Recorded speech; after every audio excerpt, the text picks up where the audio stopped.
The Easter story begins very early in the morning of the first day of the week while it is still dark. As an old man, John would later write that the darkness is passing away and the true light is already shining. But he links this strictly to one condition. Whoever loves his brothers and sisters, John says, lives in light. On the other hand, whoever prefers to hate is still in darkness. The first letter of John, chapter 2, verses 8 to 11.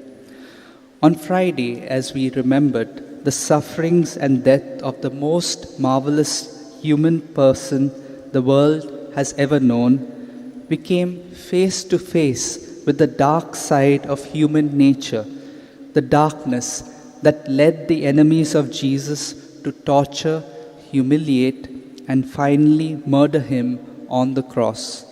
On that black day in Jerusalem, the capacity of human beings to hate, hurt, and harm one another went completely out of control.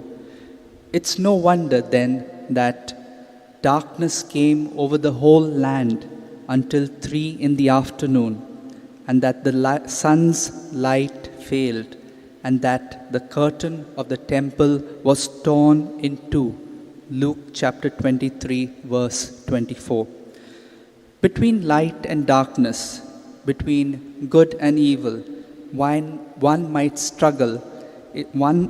struggle is still going on. It's going on in the physical cosmos, in human societies, and within our own personalities. Although the darkness often appears to be stronger than the light, it has not yet triumphed. The light is remarkably resilient.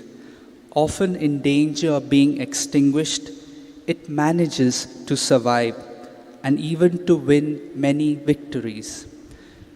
The words of a great leader still ring true as when he had spoken them a few years ago. When I despair, I remember that all through history, the way of truth and love has always won. There have been many tyrants and murderers, and for a long time they can seem invincible, but in the end they always fail.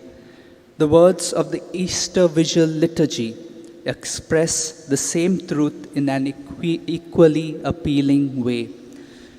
The power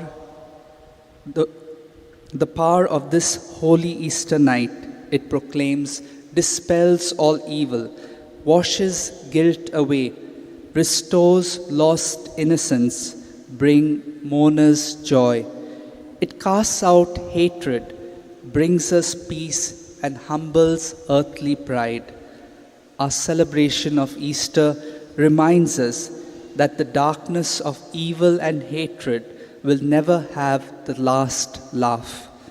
For the resurrection of Jesus proclaims the ultimate triumph of light over darkness and goodness over evil, both in us and in our world. Jesus was buried at sunset, as darkness was once again creeping over the earth, to all appearances a victim and a failure. But on the third day, afterwards, the sun came up on him, victorious and triumphant, alive, powerful and influential. Once again, the true light which enlightens everyone was coming into the world. John chapter 19. So we celebrate his resurrection today by rising from darkness and death ourselves. The risen Lord himself, represented here by this beautiful Easter candle burning in our midst, is asking us to leave behind the works of darkness, to renounce and reject anything and everything in our lives which is dark, sinister and evil, and as persons connected to him by baptism, to walk always as children of the light, following in his footsteps, that we learn to follow the path of the risen Lord. Let's pray for this grace for one another.